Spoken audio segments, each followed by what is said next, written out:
Yeah. Wow. There she is. Very excited to be talking to this very important lawyer and leader. And Skye Perryman, welcome to Stand Up for the first time. Thank you so much for joining me and for all the work you and your staff are doing. Thanks for having me. Yeah, so important what you guys are doing. Just real quick, you guys have been fighting for democracy since before this election and doing everything you can to help out normal folks who are in all kinds of ways marginalized, losing opportunity, losing funding. Talk a little bit about what you've done. We'll get to the triumphs and stuff, but what you guys are generally purposed to do. Yeah, we want to make sure that people and communities have what they need, that the government actually works for them as opposed to working against them, that the government tries to solve their problems. And when the government fails in doing that, we take the government to court. So we do that in states like Texas or Arkansas or Florida or Ohio or others, where there are communities that, parents that are trying to understand how they can make sure their kids are going to get a good education, people whose wages aren't fair, right? I mean, we work on behalf of all these kitchen table issues in the states. And then at the federal level, we do the same thing. We believe the federal government should serve people. And so we've been in court a lot since inauguration, almost 100 cases so far. In order to protect people really on these what we call kitchen table issues, your economic opportunity, your freedom, your ability to raise your kids, to be in a community, to love who you want to love, all those issues. Kitchen table, I don't even like that phrase. It does such an injustice to the actual work and triumphs that you guys are having, because so few of those things, I mean, like I just don't feel like women's reproductive rights are kitchen table issues. I mean, these are life and death issues. Don't you think that's a higher stake? Issues, but they also affect people's day-to-day lives. I mean, they do affect the ability. Yes, in many instances, these are existential issues for people, and we can talk about all of the work we do there. But for a lot of people, this is also something, it's not just something that's make or break. It's something that affects the day-to-day functioning of their lives. Are you able to go to your doctor and get the care you need? Are you able to go, an older person in your family that might rely on Meals on Wheels, are they going to get their meals this week? Or is the president going to cancel their funding, right? So all of these things really are, in many ways, very existential issues for people, but they're also, they affect your day-to-day life. Social Security. Is Elon Musk rooting around in your Social Security data? What's going to happen there? We're litigating all of those things. One of your most recent suits, I guess it was this week, Democracy Forward, the organization you lead, has filed suit in the U.S. District Court for the District of Columbia, asking the court to order the government to produce the Epstein files in an expedited manner as required by public records law. Well, why did you need to do that? Aren't they coming out tomorrow?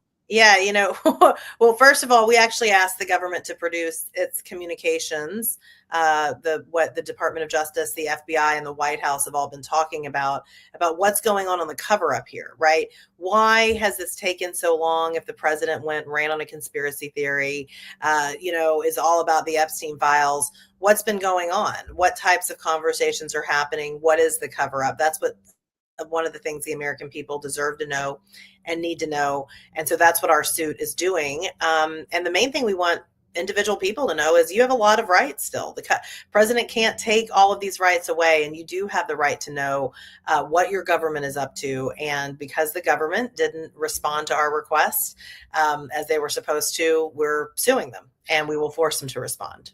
What's the precedent for suing the government for their communications? Because if you were to get that, I mean, I'd like to think, I don't know if I said I'd like to think, but that they don't put those communications in documents that you could obtain in text messages and emails or something like that. But what's the precedent for getting communication from the government? I know how it works in the local areas. We've done that with our public education fights here. But what do you? We get them all the time. You would think that people wouldn't put things in emails or documents or messages, but they do, especially this administration. In the last Trump administration, the administration cut off funding for lots of communities across the country. Nobody knew why they were doing it. It wasn't a big Oval Office announcement. And we started filing these requests for communications Government didn't respond. We sued them. We forced those communications into the sunlight. And what we found was a range of really special interests and very ideological interests trying to influence the government, pushing the Trump administration into certain positions. We don't know what we're going to find here. We think what we're going to find is a lot of concern that the White House has about the president's own involvement potentially, about what it's trying to do to cover that up. So we're after those communications. The Freedom of Information Act is the law that we're suing under, and in many instances we can get those communications. I mean, I was about to ask you what you hope to find specifically. I mean, who do you think is talking about what? I mean, this is a crazy story. You guys have done so much good work at Democracy Forward on so many, as you mentioned, existential issues and kitchen table issues and so on. But this one is wild because of the salaciousness of it, because of the high profile of it, and because of the potential implications of the most powerful person in America, the president of the United States, in it. What do you think's in there? What do you hope? Look, we want to understand what the White House was communicating to agencies like the Department of Justice and the FBI. Now, you may say, well, what do you mean? They're not really supposed to, the political folks aren't really supposed to be communicating to these agencies that are supposed to be operating with some degree of independence. Well, we're far beyond that in this administration. This is an administration that is politicizing all of these agencies. The White House believes it has business in all of these things. And we do believe that there are communications. The government had the opportunity in response to our request to say that there were not, and it didn't. But we haven't gotten those, and we haven't gotten them on the time frame that we believe is required under the law. And so that's why we sued, and we will keep you updated as we learn more. The court's already set a pretty good schedule for briefing on the questions, and so we're going to continue to aggressively pursue the case. You will, and you filed a suit, and we'll see what happens in this court. But what also happens is supposed to happen tomorrow. I mean, I believe the Congress is supposed to be releasing these documents, or the Department of Justice is supposed to be releasing documents. All the speculation is that it will be in drips and drabs and it will be redacted and we won't learn anything. But what is supposed to happen? So that's what they're saying, is that they're going to start releasing. We'll all believe it when we see it. But I think what one thing that we are very interested in, as I mentioned, is not just the underlying documents. I mean, that's been the president's whole thing. He's created this conspiracy theory around the documents. I think people need to go out and get the documents. We want to know what's gone on here, right? What's happened? This was like their big issue where they said they were going to immediately come in, be transparent, release these things. Now they haven't. There's been multiple layers, we believe, of cover up. And so we're going to be after those things too. And I think we're going to have to use the courts to get them. You believe, you're so precise in your language, you're a lawyer, but you believe there's multiple layers of cover up. Could you just unpack what you I mean, look, I think that you have memos at the Department of Justice that will have drafts and communications that will show that the Department of Justice was sort of playing around trying to figure out what to do in light of being concerned about who in the administration was implicated. I think you have the White House talking with these agencies, which again, the White House press office is not really traditionally supposed to do, but they do it here. We think, we know the president sort of brags about how he has these agencies in his pocket. I think you've got communications between the DOJ and the FBI. There's been many reports and credible information already out there, but people haven't seen a lot of the documents. And so that's what we're after. And again, if the government doesn't have any of these records, it could say that it hasn't. And so we're in court and going to force the release of them. Just say a little bit more about the relationship and the legality and the historical precedent of the White House, the administration communicating with or giving directives to the Justice Department. Yeah. It's there's no law against it, is my understanding. It's norms that have been broken. But the President of the United States is not supposed to call up the Attorney General and tell him or her to prosecute or to do anything at all. In fact, it looks bad if they're even in a room alone together. I mean, not since, it's like JFK's brother was the Attorney General, RFK. He's probably rolling over as we speak in his grave, looking at what his son is doing to the government. But I mean, that was a pretty bad situation. It would seem to have your brother be the Attorney General. But generally since then, we haven't really seen that case, that relationship. As a matter of fact, I think like Bill Clinton got on Loretta Lynch's plane, who is Obama's last AG, and people went wild that they were talking because Hillary Clinton was under investigation or something like that. But why does that matter, and what has happened? Because we our conscience is shocked every day so much that it seems like we've become immune to almost reacting to some things. But I feel like this is a big deal. It's a big deal. It's something that should concern every American. I mean, we believe, and the vast majority of Americans believe, that no person should be above the law. The Department of Justice's obligation is to protect and represent the American people. And, and there have been times that the Department of Justice has had and does look into what the president himself is doing. There are times where the Department of Justice obviously has to look into and be very concerned with what federal agencies that are, agencies that are appointed, their heads are appointed by the president, just like the Department of Justice is doing. And all of that has really been at arm's length. And the independence of the Department of Justice is super important because, like, if we don't have confidence that in our government there's a fair process, right? And in our government that the agency that's supposed to be representing the people is really doing that work, if we don't have that confidence, or if there's, high levels of corruption, that's really problematic overall. This administration, though, has been very blatant. I mean, about, from day one, that he was going to sort of consider the attorney general his personal attorney.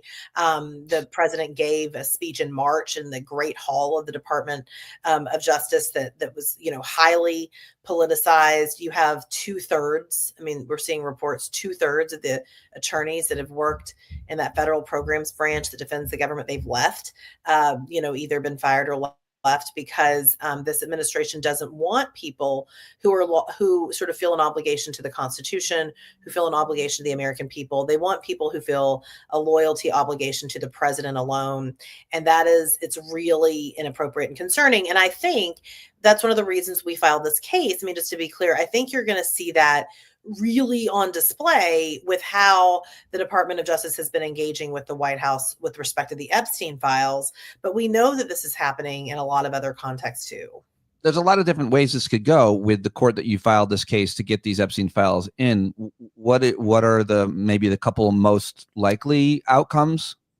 Well, so we started by suing on this request for expedited processing. The wheels of justice can be too slow at times, and the law recognizes that.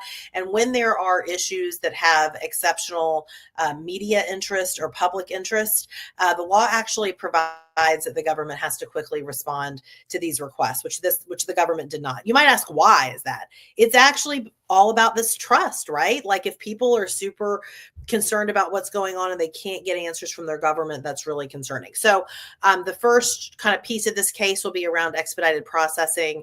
Then we will start litigating around the documents itself. The judge has already issued an order moving the schedule. So we should have something to report to you in the next few weeks, and we'll see if you want to have us back. Yeah, we'll definitely do. But the question you mentioned, the president treating the attorney general like his personal lawyer. I mean, isn't his actual personal lawyer a guy named Todd Lange, the deputy attorney general? Well, so this is the other piece, is he's obviously appointed a lot of his loyalists all over the Department of Justice and other agencies. You've seen reports now about new moves at the FBI even.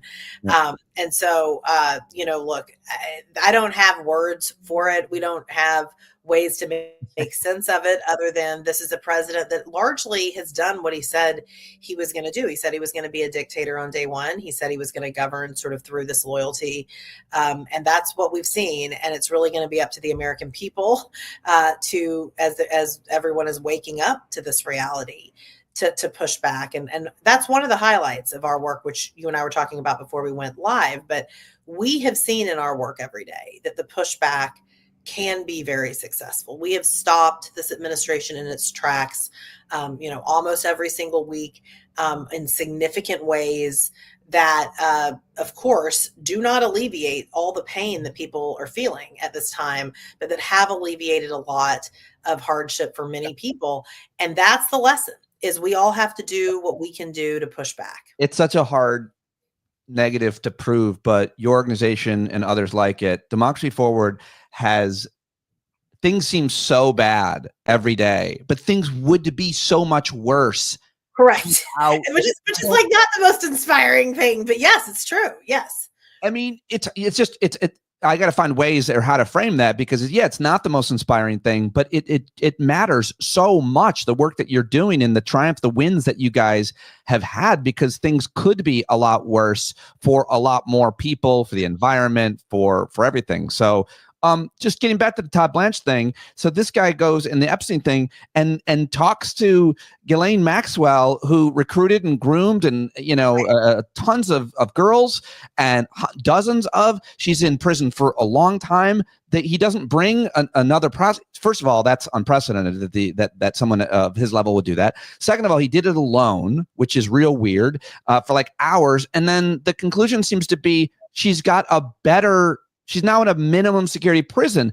Unprecedented. Are you going to try to get the files on the conversations between those two, what the order was for him and Yeah, look, we're after all of the communications. We're after the cover-ups. We know we're going to find when these things get turned over, a lot of information that, that people have the right to know, that the administration is hiding from.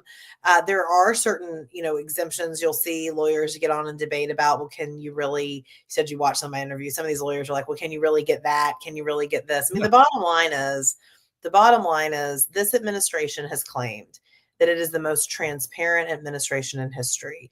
And we have seen just the opposite. We have seen them try to hide in the shadows on many of the things that the American people care about. They are trying to hide in the shadows here. By the way, they're hiding in the shadows on reproductive health care and abortion, which is really important to so many people post Roe v. Wade being overturned. They're doing a lot of this dirty work sort of behind the scenes in ways, and then they're creating public spectacles and other ways to distract people. So we're after all of it, and I do think that we'll get it. We have a track record of being able to uncover a lot of these documents through the courts, and I think it's great that Congress and the American people are pushing too, because we know that the courts aren't the only thing that can fundamentally help get this transparency. Yeah. I mean, what should we be doing? You guys, you and your lawyers and everybody else at your organization are working really hard in all the legal parameters. We're out here in the streets. We're writing letters. We're sending money to organizations like yours and so on. I guess let me ask you this. What should we in media be doing? I've seen that you make a lot of appearances on all kinds of different shows, which is so great, so awesome that you make yourself so available because you're such an excellent communicator. But I mean, we need to be covering the work that your organizations are doing so that everybody knows that something's happening. One of the things that's always bothered me about the gun safety movement, the I don't know what people want to call it, but the Moms Demand and so on movement, is that there are huge triumphs at the state level. People constantly say after every shooting, nothing ever changes, nothing ever gets done. Bullshit. At the state level, there are state laws that protect people all the time against all kinds of gun violence. It's the federal government that hasn't been able to do anything or pass any legislation. So same thing here. You guys are doing stuff every day, but people get cynical and think nothing's going to change or punch out. What should we in media? Yeah, so we need the media, and this is why we so appreciate you. But I mean, we need the media. We need the traditional media. We need new media. We need the media to actually look at what's going on and to resist and defy really this talking points culture of here is today's crisis. We're going to cover today's crisis. The whole world is falling apart. The bottom line is things aren't going well for people in this country, and they haven't been going well for some time. Okay, this isn't something that just started on Inauguration Day, although it got a lot worse, and people are waking up to it. And what we're finding and what we see and what our work shows, but not just our work, the letters and calls people are making, those are making a difference. We've seen the president flip-flop on a number of issues in face of public pressure. I believe that there's going to be political consequences for what's happened with the big bill. You've seen, a lot of pushback around many issues that matter to people, and those are making a difference. And yet the media doesn't cover it. We get told at times by mainstream outlets, well, we're not sure if we're going to cover this court case because, no one's died. I mean, I'm not kidding. This is what an outlet said. We haven't really seen, people are getting harmed, but like no one's really died yet. And so that might not be as interesting because the cycle, this addiction to these crises. So we definitely want to cover what people are doing to stand up, and then the realities of it's really bad. That's fine. There's so much that can be done. one of the I get so bothered by organizations, media outlets, and producers, et cetera, that don't cover things because of any number of reasons. Usually it's because it was not going to get enough ratings or something like that. But I also get tired when organizations like yours and every other amazing organization out there doesn't realize how independent media can do the exact opposite. Like, call me, we'll do this for 5 minutes. We'll put it out on social media and more people will see it than would have seen it. 100%. Yeah. And you've seen that. I mean, that's why I spend so much time on, I think we're calling it new media these days. It's really the media. I mean, if you look at where people are getting their information, people are getting their information from shows like yours. They're getting their information from social media. And I think it's really important for orgs like us to be in those spaces. But this is really disruptive. And I'll say, look, we do a lot of traditional media too. It's important for some audiences, but even those audiences, they're taking it in online, and more people in many instances are watching and listening to things like this. So we really, we're all in. We'll come back anytime. We're all in on the new media stuff, and it's been very helpful for our work. And I just will say this, when you say, what can people do? There's a lot of folks that are tuning in. Some of those folks create content. They amplify things. That's been super helpful for our work. We've had community members. We've had people across this country call us. A guy called us the other day. A Little League kid was taken out of a Little League trip because of an immigration issue where his family was here legal. Is totally terrible. And he found out about us from the types of work we're doing on new media. So I think it's really important. We really appreciate all the. So people should contact Democracy Forward and legal groups like it when some injustice occurs in their community. I think people don't realize the power that they have. Like, you could just be witnessing something one day, be an anonymous person. The next day, Skye Perryman could be talking about this case everywhere. Or suing. Like, we have people that call us and then we go to court and we stop things. And so if people, there's a lot of folks that are still getting federal programs that they rely on, things like Meals on Wheels community programs that people don't even realize. All of that's been stopped by us and our colleagues in the court. That the president is facing a lot of pressure on immigration issues. This was supposed to be his big issue. Now people are seeing this for what it is. Nobody wants to get snatched up in the street. All of that's because we've been able to get into court, and it's because people are contacting us. Yeah, you guys have done a lot of work on the space trying to help immigrants. Mention one example of something that you've accomplished there. One of my favorite cases that we have, because I just think it's offensive, that what the administration has done is offensive to all Americans, regardless of their views on immigration policy, is we are representing religious communities, and we have won a court order keeping ICE from entering their houses of worship during, funerals or worship services or other places where people are not engaging in communal worship in this country, which was founded on the ideals of the ability of worship to worship because of ICE's indiscriminate operations. We filed a second case to try to win a court order for more religious organizations. I think whether you're on the right, whether you're on the left, whether you're in the middle, whatever you are, those types of things, we know they shock the conscience, and we're out there. We're out there for a lot of folks, representing a lot of folks that have been removed from the country without process, alongside our friends at the ACLU. And those cases have woken the American people up to what is happening. A lot of the opponents of the work and similar organizations on different sides of it fashion themselves, or maybe they don't, but they're pretty obviously kind of what I call Christian nationalist legal organizations. They're very powerful. They're very well funded. They're very organized. They overturn Roe v. Wade. They're doing all kinds. They're now speaking on behalf of Jewish people, apparently, as well. A Christian group trying to defend Jewish people. But what do you have to say? Like, what about those organizations? Those legal organizations that I call them Christian nationalists. I don't know how you shorthand them.